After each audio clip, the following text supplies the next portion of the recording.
Welcome back to news hour morning edition. INDIA ಒಕ್ಕೂಟದಲ್ಲಿ ಈಗ ಕಂಪನ ಮೂಡಿದೆ.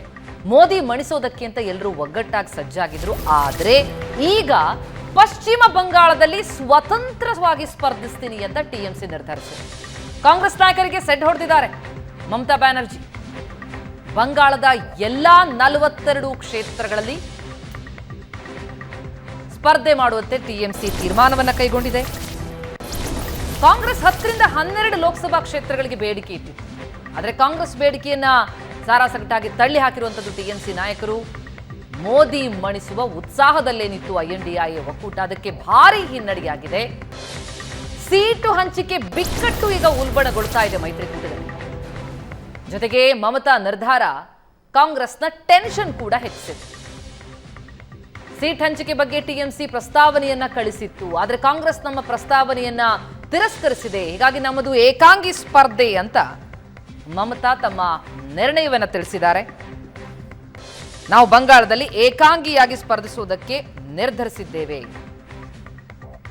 ಜೊತೆಗೆ ರಾಹುಲ್ ಯಾತ್ರೆ ಬಗ್ಗೆ ಕೂಡ ಮಾತನಾಡಿದ್ದಾರೆ. ರಾಹುಲ್ ಯಾತ್ರೆ ಬಗ್ಗೆ ನನಗೇನು ಗೊತ್ತಿಲ್ಲ, ನಾನು ಇಂಡಿಯಾ ಮೈತ್ರಿಕೂಟದ ಭಾಗ ಆಗಿದ್ದೇನೆ, ಸೌಜನ್ಯಕ್ಕಾದ್ರೂ ಯಾತ್ರೆ ಬಗ್ಗೆ ನಮಗೆ ತಿಳಿಸಬೇಕಿತ್ತು. ಇದು ಪಶ್ಚಿಮ ಬಂಗಾಳದ CM ಮಮತಾ ಬ್ಯಾನರ್ಜಿ ಅವರ ಹೇಳಿಕೆ. 42 ಕ್ಷೇತ್ರಗಳಲ್ಲಿ ಏಕಾಂಗಿಯಾಗಿ ಸ್ಪರ್ಧಿಸುವುದಕ್ಕೆ TMC ತೀರ್ಮಾನಿಸಿದೆ. ಪಶ್ಚಿಮ ಬಂಗಾಳದ ಬಳಿಕ ಪಂಜಾಬ್ನಲ್ಲೂ ಕೂಡ ಕಾಂಗ್ರೆಸ್ಗೆ ಶಾಕ್. ಪಂಜಾಬ್ನಲ್ಲಿ ಏಕಾಂಗಿಯಾಗಿ ಸ್ಪರ್ಧೆ ಮಾಡುವ ಸಂದೇಶವನ್ನ ಆಮ್ ಆದ್ಮಿ ಪಾರ್ಟಿ ಕೂಡ ರವಾನಿಸ್ತಾ ಇದೆ. 13 ಲೋಕಸಭಾ ಕ್ಷೇತ್ರಗಳಲ್ಲೂ ಕೂಡ ಸ್ಪರ್ಧಿಸಿ ನಾವು ಗೆಲ್ತೀವಿ ಅಂತಿದೆ ಆಪ್. ಈ ವಿಚಾರದಲ್ಲಿ ಯಾವುದೇ ಹೊಂದಾಣಿಕೆ ಮಾಡಿಕೊಳ್ಳಲ್ಲ ಅಂತ ಪಂಜಾಬ್ನ ಮುಖ್ಯಮಂತ್ರಿ ಭಗವಂತ್ ಮಾನ್ ಸಿಂಗ್ ಹೇಳಿಕೆಯನ್ನು ಕೊಟ್ಟಿದ್ದಾರೆ. ವಿಧಾನಸಭೆಯಲ್ಲಿ ಕಾಂಗ್ರೆಸ್ ಮಣಿಸಿ ಅಧಿಕಾರವನ್ನ ಹಿಡಿದಿರುವಂತಹ ಆಮ್ ಆದ್ಮಿ ಪಾರ್ಟಿ ಈಗ ಲೋಕಸಭೆಯಲ್ಲೂ ಕೂಡ ಕಾಂಗ್ರೆಸ್ನೊಂದಿಗೆ ಮೈತ್ರಿ ಮಾಡಿಕೊಳ್ಳೋದಕ್ಕೆ ರೆಡಿ ಇಲ್ಲ. ಹಾಗಿದ್ರೆ INDIAದ ಈ ಒಗ್ಗಟ್ಟೇನಿತ್ತು ಅದು ಮುರಿದು ಬಿತ್ತ. TMC ಮತ್ತು ಪಂಜಾಬ್ನಲ್ಲಿ ಆಮ್ ಆದ್ಮಿ ಪಾರ್ಟಿ ಎರಡೂ ಕೂಡ ಈಗ ಪ್ರತ್ಯೇಕವಾಗಿ ಸ್ಪರ್ಧಿಸ್ತೀನಿ ಎನ್ನುವಂತಹ ಹೇಳಿಕೆಯನ್ನು ಕೊಟ್ಟಂತಹ ಬೆನ್ನಲ್ಲೇ ಯಾವ ರೀತಿಯಾದಂತಹ ಬೆಳವಣಿಗೆಗಳಾಗತ್ತೆ? ಪ್ರಶಾಂತ್, INDIA ಒಕ್ಕೂಟ ಅಂತ ಹೇಳಿ ಒಕ್ಕೂಟ ಮಾಡ್ಕೊಂಡಾಗಲೇ ಹಲವಾರು ಪ್ರಶ್ನೆಗಳಿದ್ದಿತ್ತು. ನಿಜಕ್ಕೂ ಇದು ಸಾಧ್ಯನಾ? ಈ ರೀತಿಯಲ್ಲಿ ಬೇರೆ ಬೇರೆ ರೀತಿಯ ಮನಸ್ಥಿತಿ ಇರುವಂಥವ್ರು, ಏಕಾಏಕಿ ಅಂದರೆ ಅಪೋಸಿಟ್ ಆಗಿ ವಿಧಾನಸಭಾ ಚುನಾವಣೆಗಳಲ್ಲಿ ಹೋರಾಡದಂಥವ್ರು ಈಗ ಲೋಕಸಭೆಯಲ್ಲಿ ಒಟ್ಟಾಗ್ತಾರಾ ಅನ್ನುವಂಥ ಪ್ರಶ್ನೆ ಇತ್ತು. ಈಗ ಅದರ ಸುಳಿವು ಸಿಗ್ತಾ ಇದೆಯಾ? ಒಗ್ಗಟ್ಟು ಮುರಿದು ಬಿತ್ತ ಹಾಗಿದ್ರೆ? ಪ್ರತಿಭಾ ನೋಡಿ, ಒಂದು ಫ್ರಸ್ಟ್ರೇಷನ್ ಡೇ 1 ಇತ್ತು INDIA ಒಕ್ಕೂಟದಲ್ಲೂ ಕೂಡ. ಹೀಗಾಗಿ ಮಮತಾ ಮತ್ತು ಕೇಜ್ರಿವಾಲ್ 3ನೇ ಸಭೆ ಹೊತ್ತಿಗೆ ಇಲ್ಲ ಖರ್ಗೆ ಅವರನ್ನು ನೀವು ಪ್ರಧಾನಮಂತ್ರಿ ಅಭ್ಯರ್ಥಿಯನ್ನಾಗಿ ಮಾಡಿ ಅನ್ನುವ ಘೋಷಣೆಯನ್ನು ಮಾಡಿದರು. ಕಾಂಗ್ರೆಸ್ಸನ್ನೇನು ಅವರು ಚರ್ಚೆಯೂ ಮಾಡಿರಲಿಲ್ಲ.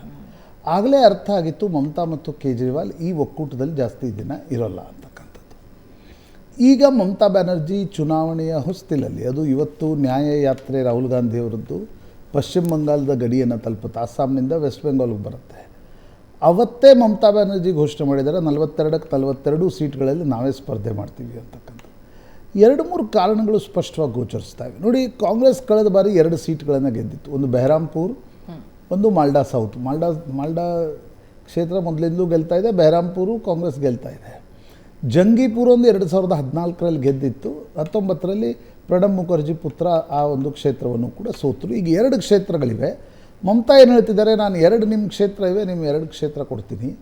CPM ಜೊತೆ ನೀವು ಮೈತ್ರಿ ಬಿಡಬೇಕು, ನಾನು CPM ಜೊತೆ ಕಾಣಿಸ್ಕೊಳ್ಳಲ್ಲ. ಯಾಕಂದರೆ CPMನ್ನು ಮಣಿಸಿ ಮಮತಾ ಅಲ್ಲಿ ಅಧಿಕಾರಕ್ಕೆ ಬಂದವರು. ಹೀಗಾಗಿ CPM ಜೊತೆ ಹೋಗಬೇಕು ಅಂತಕ್ಕಂಥದ್ದು ಆ ನಿರ್ಧಾರವನ್ನು ಮಮತಾ ತೆಗೆದುಕೊಳ್ತಾ ಇಲ್ಲ. ಕಾಂಗ್ರೆಸ್ ಏನು ಹೇಳ್ತಾ ಇದೆ, ಕನಿಷ್ಠ 12 ಸೀಟ್ ಕೊಡಬೇಕು.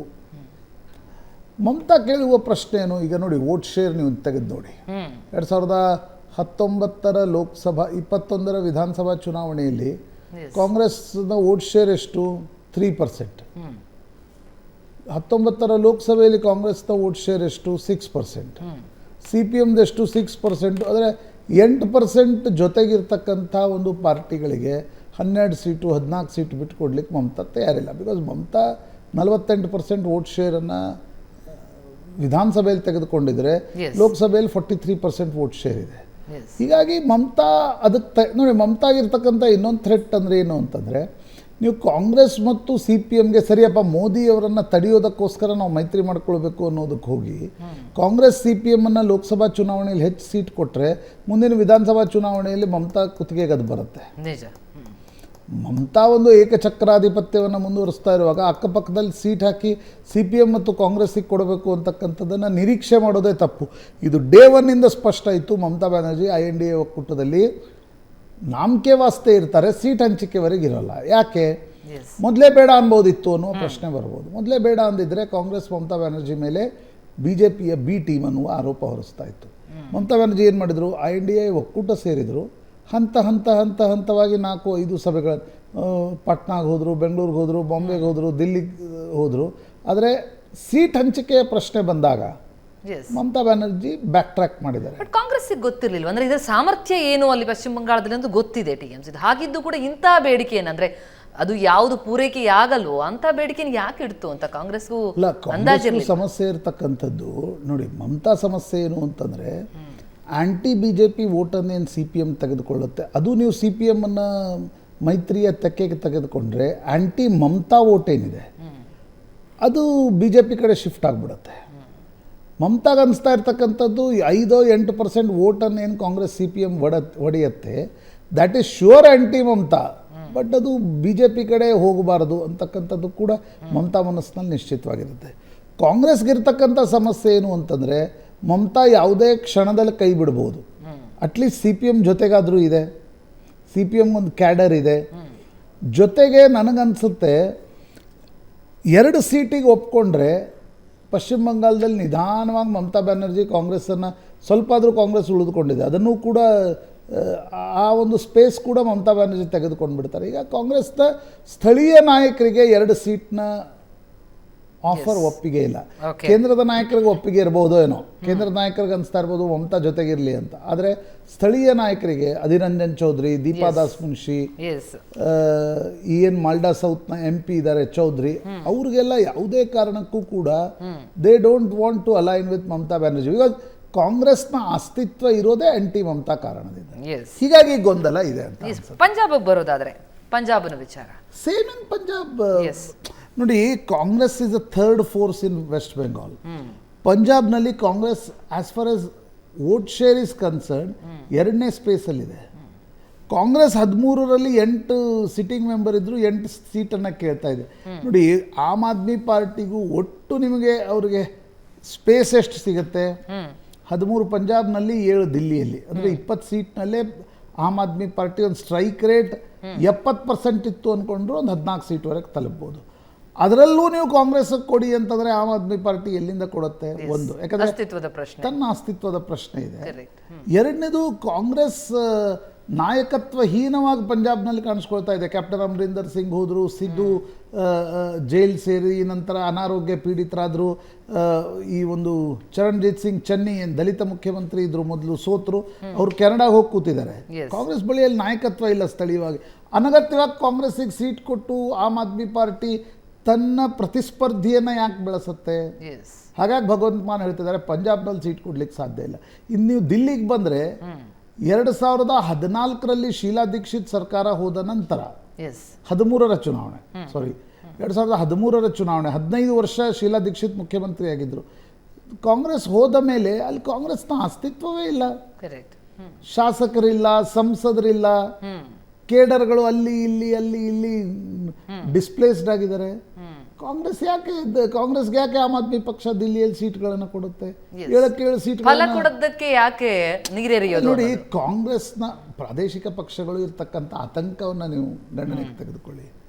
ಕರ್ನಾಟಕದಲ್ಲಿ ಏನಾಯಿತು? JDS ಸ್ವಲ್ಪ JDS BJP ಜೊತೆಗೆ ಹೋಗುತ್ತೆ ಅನ್ನೋ ಸುದ್ದಿ ಆದ ತಕ್ಷಣ ಕಾಂಗ್ರೆಸ್ ಹತ್ತ ಮುಸ್ಲಿಮರು ವಾಲಿದ್ರು.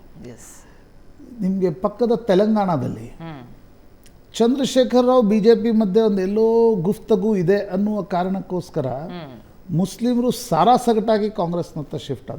ಕಾಂಗ್ರೆಸ್ಗೊಂದು ವಿಶೇಷತೆ ಇದೆ. ಕಾಂಗ್ರೆಸ್ ವಾಪಸ್ ಬರ್ತಿದೆ ಅಂತ ಗೊತ್ತಾದ ತಕ್ಷಣ ಮುಸ್ಲಿಮರು ಕಾಂಗ್ರೆಸ್ನಂತ ಹೆಚ್ಚು ಶಿಫ್ಟ್ ಆಗ್ತಾರೆ. ಇದು ಪ್ರಾದೇಶಿಕ ಪಕ್ಷಗಳಿಗೂ ಇದೊಂದು ಆತಂಕ ಇರುತ್ತೆ. ಮಮತಾಗೂ ಇದೆ, ಕೇಜ್ರಿವಾಲ್ಗೂ ಇದೆ.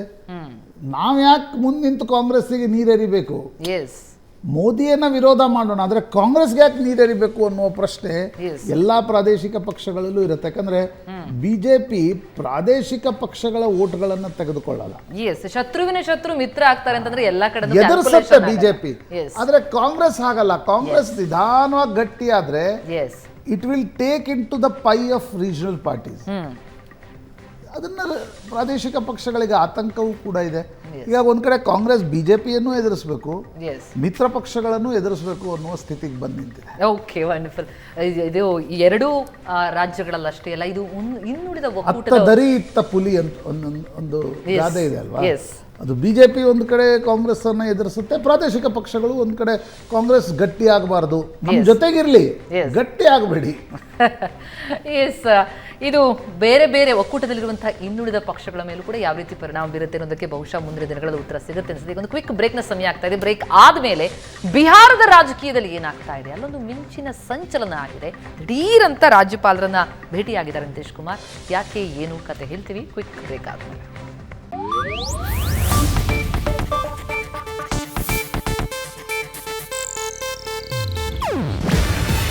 ಇದು ಏಷ್ಯಾನೆಟ್ ನ್ಯೂಸ್ ನೆಟ್ವರ್ಕ್ ಪ್ರಸ್ತುತಿ.